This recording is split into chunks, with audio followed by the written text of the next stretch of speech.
This happened a few weeks ago. I started taking walks in the park to clear my head after my breakup. I'm a high school teacher, so walking helps me stick to my routine. I thought the fresh air would be good for me, even if it felt kind of spooky sometimes. But I never imagined what I would encounter. I usually walked around the pond. I liked listening to the leaves rustling in the wind or the occasional bird call. One evening, I saw an old man sitting on a bench. He was just staring at the ground. I felt a little uneasy, but I brushed it off. As I walked by, he suddenly looked up at me. Our eyes met. It felt like forever, and I quickly turned away, thinking it was just a strange moment.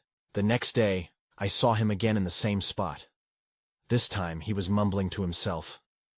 I couldn't make out the words, but his slurred speech floated across the empty park.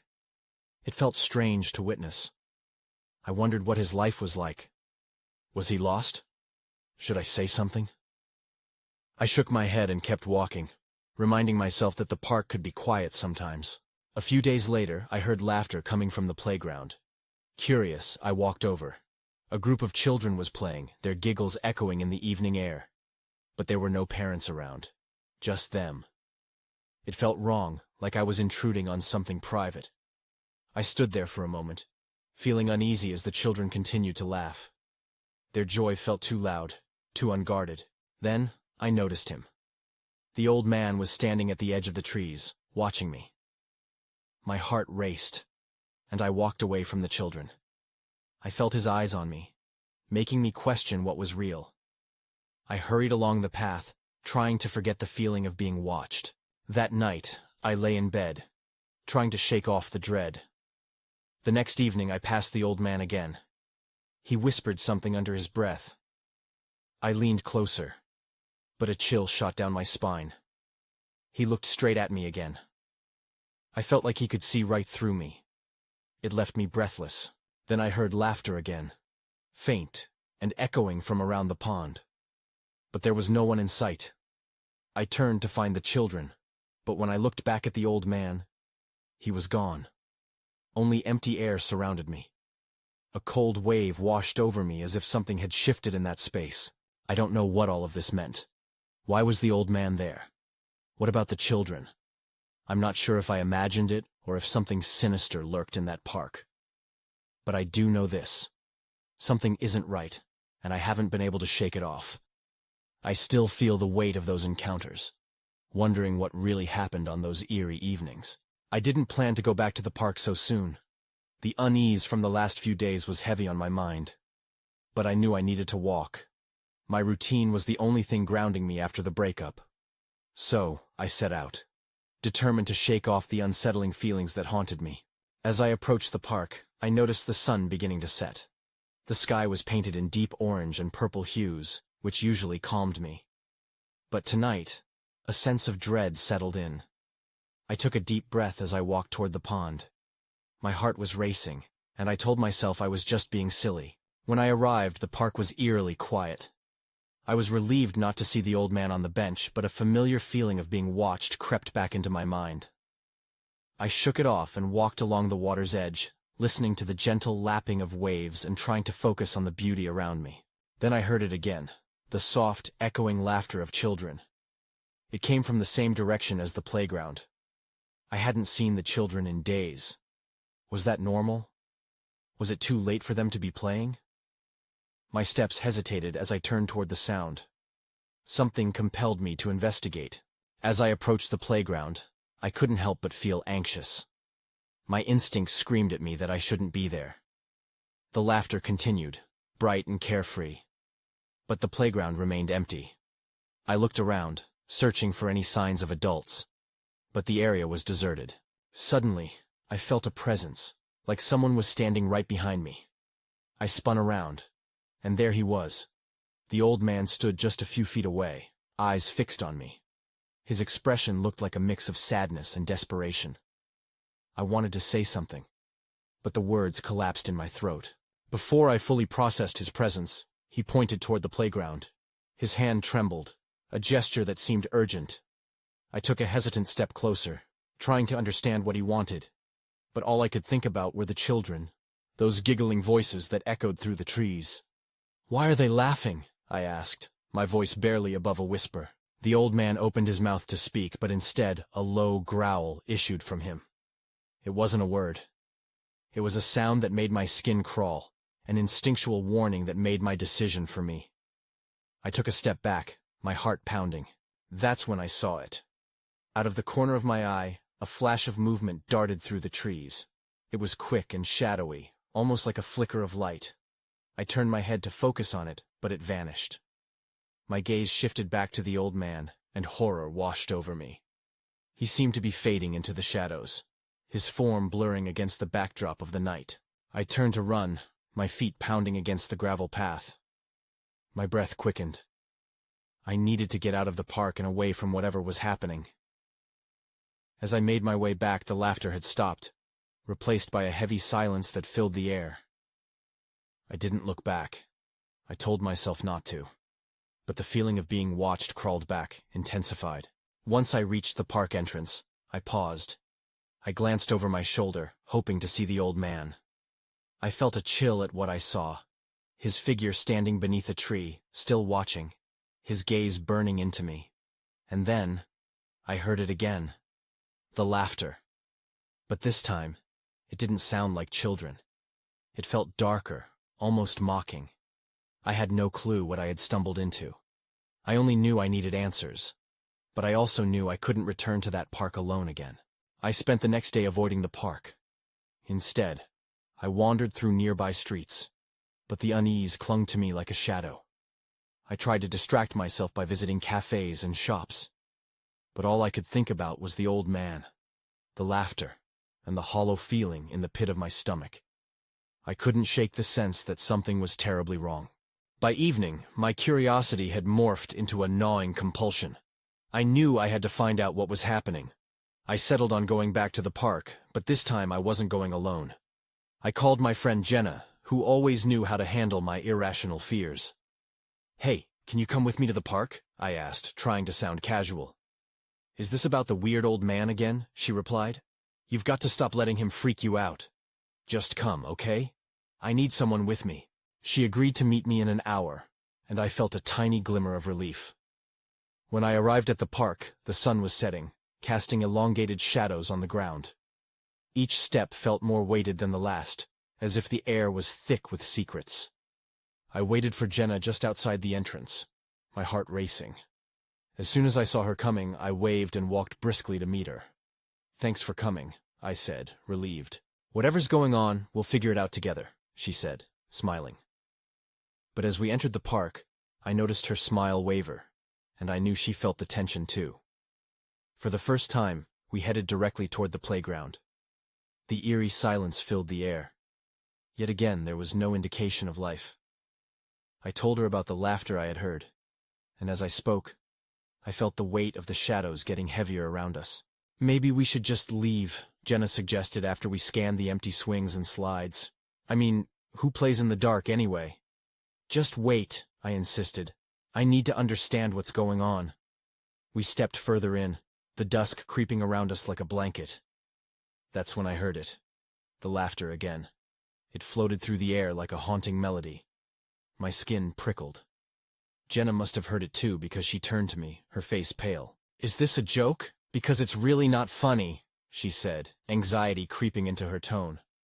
"Let's just check," I urged, moving closer to the sound.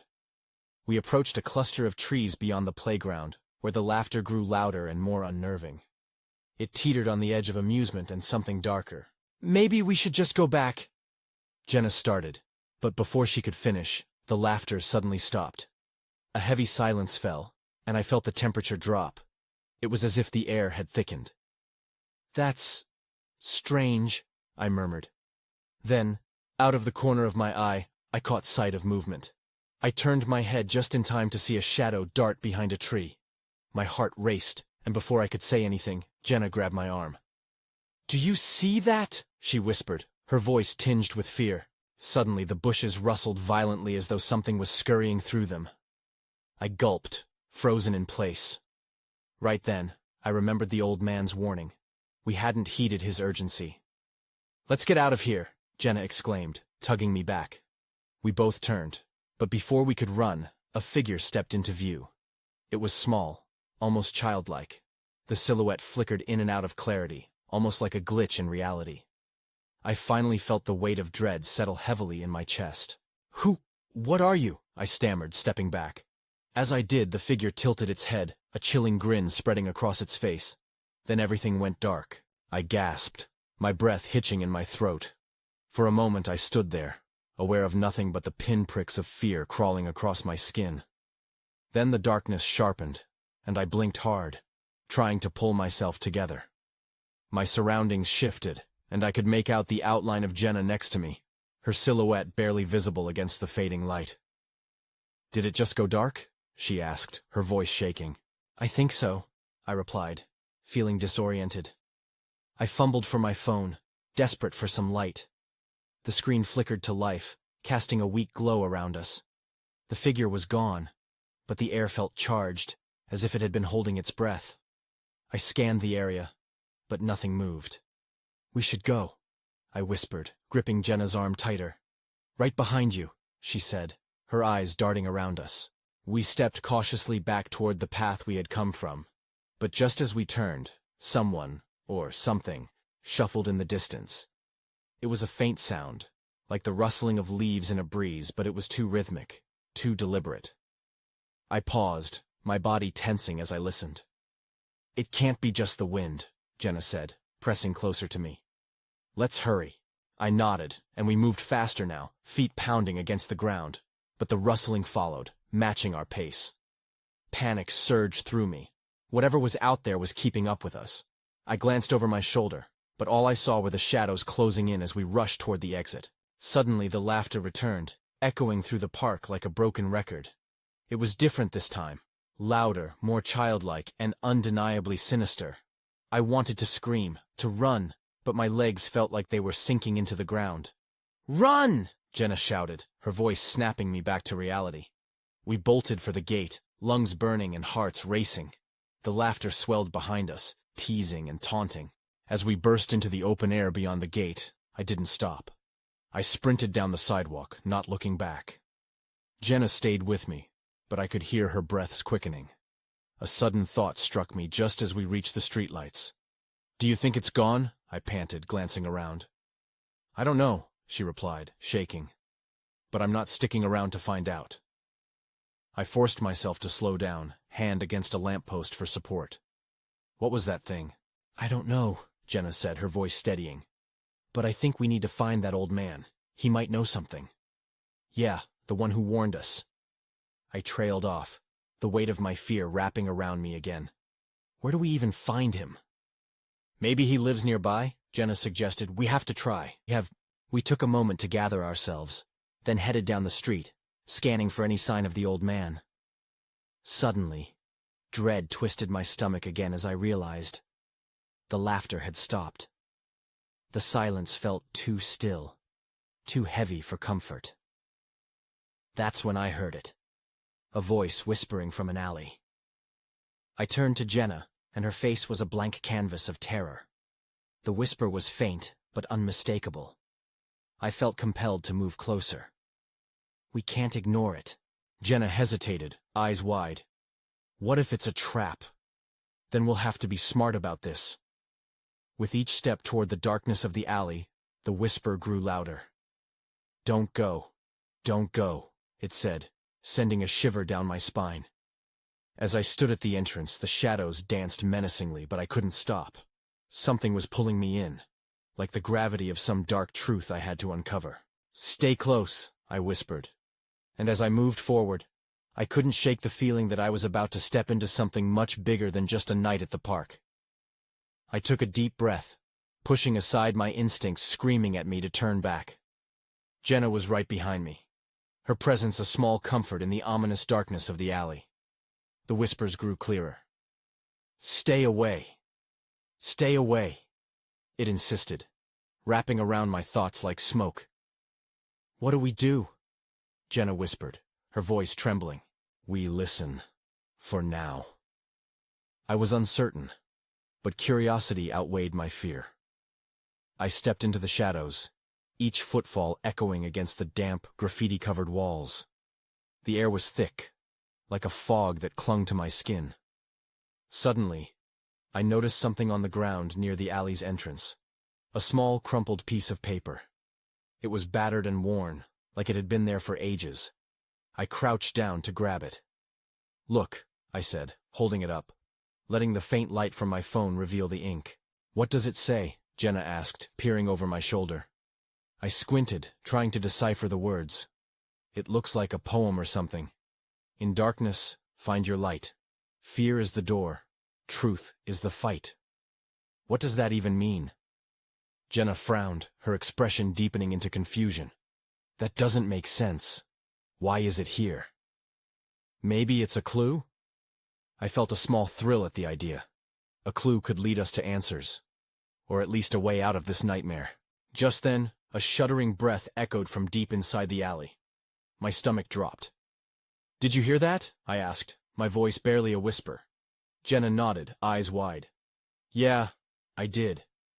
Before I could process what this meant, a figure stepped out from the shadows, partially hidden behind a dumpster. It was a man, old and ragged, his face obscured by a hood. He looked at us with piercing eyes that glinted in my phone's light.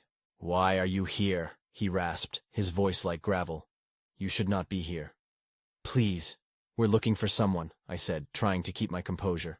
"An old man. You?" His face twisted, a shadow of recognition passing over it.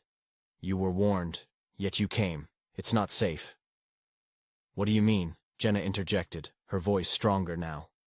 He lifted a trembling hand, pointing deeper into the alley. "It knows you. You need to leave now." The urgency in his tone sent a chill down my spine. "We can't leave without understanding," I said, my heart racing against the fear pulsating in my chest. "What do you mean it knows us?" Before he could answer, a loud crash echoed from further down the alley. Something fell, hitting the ground hard. The sound sent a jolt of terror through me. I turned to Jenna, panic etched in her features as we inched backward. "Run!" she urged. But before we could bolt, a flash of movement caught my eye. There, at the far end of the alley, a shadow loomed larger, creeping toward us. I glanced back at the old man, but he had vanished, swallowed by the darkness. "Go! Go! Go!" I yanked Jenna's hand, and together we bolted back into the street, leaving the whispering shadows and the unsettling presence behind. But as we ran, I couldn't shake the feeling that something was still watching us, lurking just beyond the light, ready to strike when we least expected it. As we burst into the street, the chaos of the city felt alien against the backdrop of our fright. Cars honked, couples laughed, oblivious to our panic. I cast a quick glance over my shoulder. No sign of the shadow, no haunting whispers. At that moment, I thought we were safe. "How do we get out of here?" Jenna's voice quivered, laced with urgency. "We can't just wander around looking for answers." "Let's head to the park," I suggested, hoping the wide-open space could somehow ease my racing thoughts and keep us away from the dangers of narrow alleys. "We can think there." Jenna nodded, her grip on my hand tight. We navigated the streets quickly, trying to distance ourselves from the alley and its eerie inhabitants. It felt like we had left the darkness behind, only to bring our dread with us. When we reached the park, I noticed the moon casting a silver glow.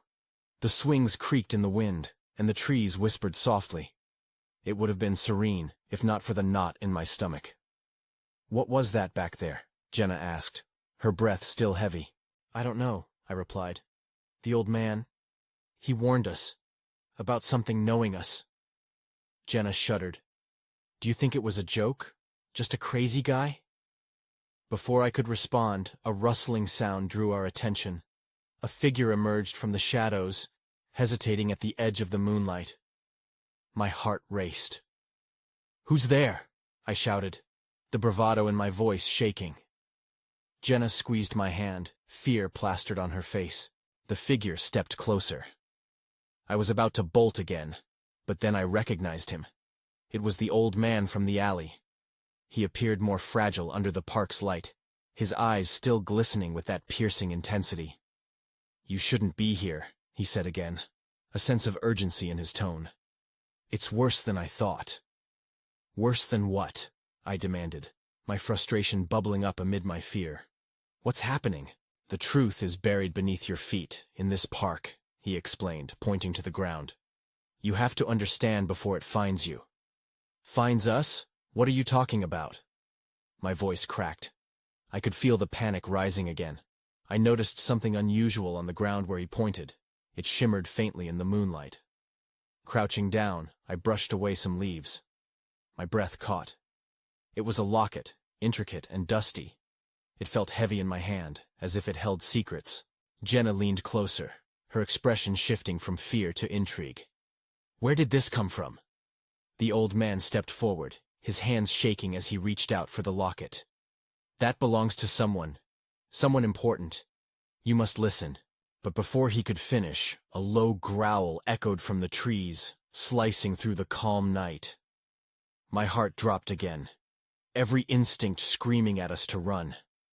I glanced up, and that's when I saw it. A shadow moving among the trees, much larger than the one in the alley. Run! I yelled, instinct overtaking my reasoning. We took off, the old man's warnings echoing in my mind, along with a new terrifying thought. Whatever knew us was closer than we realized. We sprinted across the park, the crunch of leaves beneath our feet barely making a sound over the thumping of my heart. I could hear the growl again, closer this time, a primal sound that sent chills down my spine. Jenna's breath came in desperate gasps beside me. Where do we go? She shouted, her voice wavering. I had no answer. The shadows in the trees seemed to close in on us, shifting and swirling like dark smoke. I spotted the playground at the far end. Over there, I pointed, hoping the play structures would offer some cover. We dashed toward it, dodging the gnarled roots that reached out from the ground like skeletal fingers. We jumped onto the swings thinking we could hide there.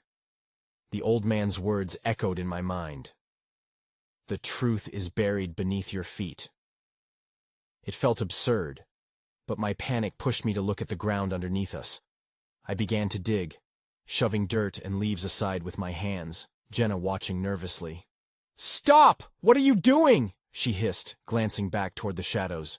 I don't know, I snapped. Maybe there's something down here that can help us. And then I found it. A small wooden box. It was old and worn, much like the locket. Help!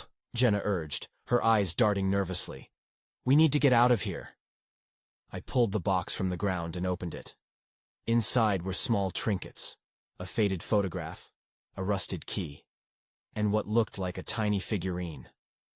Nothing felt relevant, yet I could feel a strange connection to them, a pull that made my fingers tremble. A photo? Jenna leaned closer, peering at the fraying edges of the picture. Who is that? I squinted under the moonlight. The faces were blurry but familiar, like a dream I couldn't quite grasp. I don't know, but something feels off, I replied, unease settling in my gut. Just then, the growl turned into a full-throated snarl, and the shadow emerged from the depths of the trees. My breath hitched in my throat. The figure was larger than I'd imagined, its eyes glowing with a predatory gleam. Get the box! Jenna shouted, her voice high and frantic.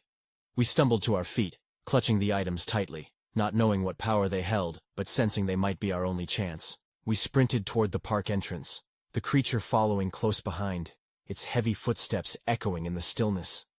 As we reached the exit, I glanced back just in time to see the shadow stop at the edge of the trees, as if something invisible held it back. What the hell was that? Jenna breathed, her face pale and terrified. I don't know if we're safe yet, I said, looking at the old wooden box in my hands, my mind racing. But we need to figure out what all this means. We stumbled away from the park, but the night felt different now. I knew I was missing something. A connection that would explain why this had happened to us. When I looked at Jenna, I saw the same questions in her eyes. Whatever it is, it's not over, I said. And the certainty of my words chilled me. Then, soft but unmistakable, I heard it. A whisper, lingering at the edges of my mind. You shouldn't have found it. I didn't sleep that night. Every creak of my house made me jump. Every shadow seemed to lurk with intent. Jenna had gone home, but the fear didn't leave me. I held the wooden box tight, convinced it was the key to understanding whatever nightmare we had stumbled into. In the morning, I decided to pay a visit to the old man who had spoken to us in the park. He had to know something. Maybe he could explain the items in the box, or why the creature hadn't followed us. I felt drawn back to him, as if he was a thread connecting me to the mystery. As I approached his house, the air felt thick. I hesitated at the gate. The man's home looked as run down as the playground, with peeling paint and overgrown weeds. I knocked, and the sound echoed into silence. I knocked again, louder this time. Finally he answered, his expression unreadable. "You again," he said, more a statement than a question. "Can we talk?" I asked, my voice shaky. He stepped back to let me in, glancing around as if checking for something. The interior smelled of dust and old wood. "What do you want?" I took a deep breath. "Last night, in the park, there was something, a creature.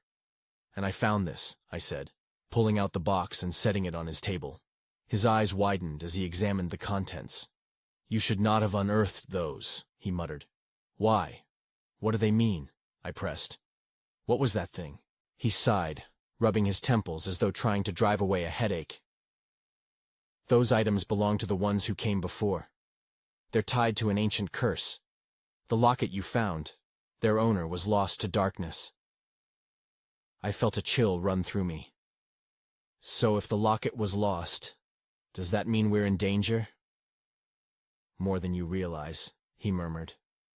"The creature you encountered is bound to the curse. It senses the box has been disturbed. Now it will stop at nothing to reclaim what's been taken." My stomach dropped. "But we can't just let it take the box back. We don't even know how this curse works." "Then you must learn," he said, his gaze intense. "The items you found might have the answers. There are others who can help. Seek them out before it's too late." Before I could speak again, he raised a hand, silencing me. "But be cautious. Not everyone will want to help you. Some may have their own agendas." I left his house, adrenaline racing. I had no idea where to start. The park? The people living near it? I was at a crossroads filled with uncertainty. Then, out of nowhere, I felt a presence. I turned quickly, scanning the street. Nothing. Just the usual sounds of the neighborhood.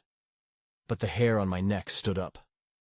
That whisper returned, clear and chilling in my ear. "You shouldn't have found it." Suddenly, a shadow moved in my peripheral vision. I spun around, heart pounding. There, just behind a tree, I caught a glimpse of something dark, darting away. I took a hesitant step toward the tree where I had seen the shadow. My heart raced as I strained to see more. But whatever it was had vanished. The stillness around me felt heavy, almost daring me to venture further into the park. I stood frozen for a moment, battling a mix of fear and curiosity. Should I leave? But what if that shadow was a clue? I didn't have time to hesitate. I had to find out if it connected to the curse or the creature. I crept deeper into the park, its familiar layout now eerie and threatening. The swings swayed silently in the breeze. The slide loomed like a dragon's back. My senses were tuned to the smallest sounds. Every rustle of leaves set my nerves on edge. Then, I spotted something glinting near the base of an old oak tree. I approached slowly, cautious of any movement. As I got closer, I realized it was another item, a small silver spoon, ornate and tarnished. It looked just as out of place as the locket. As I picked it up, I felt an odd sensation sweep over me, a rush of cold air. I shivered, dropping the spoon back onto the ground. Then, in an instant, that same whisper echoed in my mind. "You shouldn't have found it." Panic surged. I turned to leave, but I didn't get far. The air around me thickened, and shadows slithered along the ground, twisting like tendrils reaching for me. My instinct screamed at me to run, but I felt rooted in place by something unseen. That's when I heard laughter. It was low and mocking, echoing from somewhere deeper in the park. I squinted into the shadows, trying to pinpoint the source, but it danced between the trees like a wisp of smoke. "Who's there?" I called out, my voice trembling despite my effort to sound brave. The laughter stopped abruptly, replaced by an unsettling silence. Then I saw it. A figure emerging from the darkness. A young girl, her eyes wide and unnaturally bright. She looked familiar, but I couldn't place her. She wore a tattered dress that flowed almost ethereally as she approached, her bare feet silent on the grass. "Are you looking for something?" she asked, tilting her head in a way that felt unnervingly unnatural. I'm just—" I stammered, unable to form a coherent answer. "I can help you," she said, stepping closer. Her voice was sweet, yet there was something chilling beneath it. "Help me with what?" I replied cautiously, scanning the surrounding area for any sign of danger. "The box. You shouldn't have the box, but I know where it belongs." A surge of fear shot through me. How did she know about the box? I began to back away slowly, trying to put distance between us. "I don't want any trouble," I said.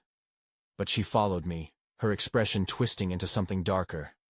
Then, just as quickly as she had appeared, a loud crash echoed from behind her.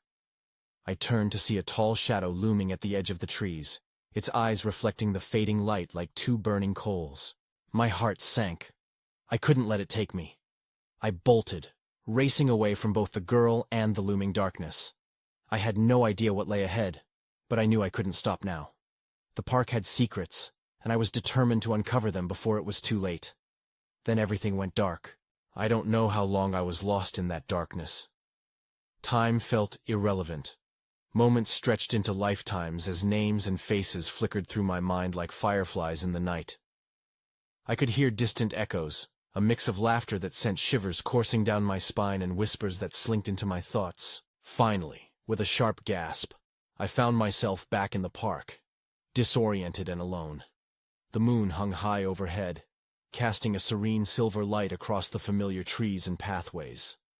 My heart raced as I took stock of my surroundings.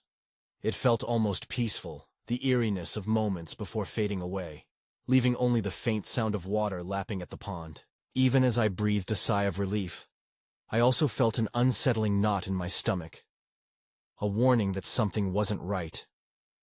I stumbled toward the playground, the haunting remnants of laughter still lingering in my ears, like an unwanted memory. I headed towards the trees, the shadows yawning and shifting with the light, offering no answers.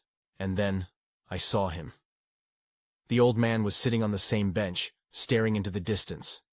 He didn't seem to notice me at first. I hesitated, remembering the urgency in his voice. "You warned me," I began, my voice shaking as I approached.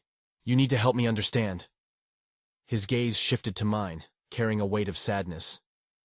"You were never meant to be here," he said quietly, his voice gravelly as before, yet surprisingly calm. "I didn't ask for any of this. I found the box, the locket. What does it mean?" I pressed, desperation seeping into my words. "The past is buried deep here, tangled with the lives that once flourished in this place. That laughter? It's a remnant of what was lost, an echo trapped between worlds," he replied cryptically, hands trembling slightly. "Sometimes, it calls out to those who are drawn into its depths." I took a step back, processing his words. There was anger there, at myself for stumbling into something I didn't understand, at the park for keeping its secrets shrouded in darkness. "But I can't leave, not without knowing what to do." He sighed, glancing toward the pond. "Then seek the truth from within. The box you found holds more than you realize. Your journey has just begun, and the creature will come for you." "What creature?" I whispered, dread pooling in my gut. "The one who has thrived on hidden sorrows and forgotten promises. It cannot reclaim what is lost, but it will try." His eyes bore into mine, intensity flickering in them as if urging me to grasp the reality of my situation. I grasped the box tightly, feeling a pulse beneath its lid. But how can I protect myself? Find the others. There are those who understand, those still tied to this place who can offer help. "Time is running out," he urged, his expression softening for a moment, revealing a glimmer of concern. Before I could respond, a low growl rippled through the air, tinged with an almost mocking tone, drowning out what he said next. I turned, stomach churning. The edge of the trees seemed to ripple, and a shadow unfurled, dark and sinuous. The creature, my greatest fear come to life, was emerging. A grotesque blend of lost children and something hauntingly primal. Panic surged in my veins, and I ran. I didn't know where the path would lead, but I had to escape its grasp. The laughing, warped and menacing, echoed in pursuit. I sprinted, branches scraping against my arms, every snap and rustle a reminder of the danger behind. Yet, as I burst into a clearing, something divine happened. Sunlight broke through the canopy above, a promise of salvation. There were voices, other people, their faces illuminated by the gentle glow. "Help us! It's coming!" I yelled, feeling the weight of fear and urgency collide. They turned to me, eyes wide with realization. They were drawn to the energy, the confusion surrounding the park. Others like me who were embroiled in the mystery. And behind me, the laughter grew louder. The shadow creeping closer, as if the very essence of the park itself was rising to reclaim its bounty. I felt the wooden box against my chest, urging me forward into action. I didn't have the answers, but knew I wasn't alone anymore. The journey wasn't over, nor were the questions I had. But for the first time since this entire nightmare began, I felt a flicker of hope. As my figure merged with the others, the laughter morphed into something different. A swell of strength amidst the shadows, the promise of unearthing the truth, and perhaps even the solace that had been evaded for generations. We would confront whatever waited, side by side, and unearth the buried memories that bound us to this place for good and for ill. But deep inside, I knew I'd never fully understand. The park would remain an enigma, its whispers haunting and beautiful, a thread connecting lives long lost to darkness. I moved forward, one step at a time, not looking back. I still think about that night sometimes. I wonder what became of the old man, if he is still sitting on that bench waiting for answers of his own. But mostly, I try not to let it consume me. I focus on the new memories rather than the shadows lurking just beneath the surface.